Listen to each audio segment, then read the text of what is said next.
You ask Tiger to solve.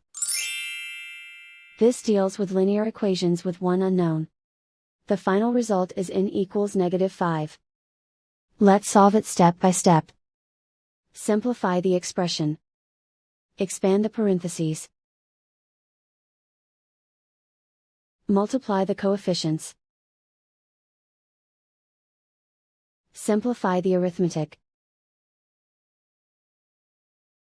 Group all constants on the right side of the equation. Subtract 30 from both sides. Simplify the arithmetic.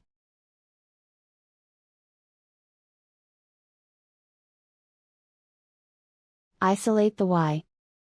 Divide both sides by -48. Cancel out the negatives.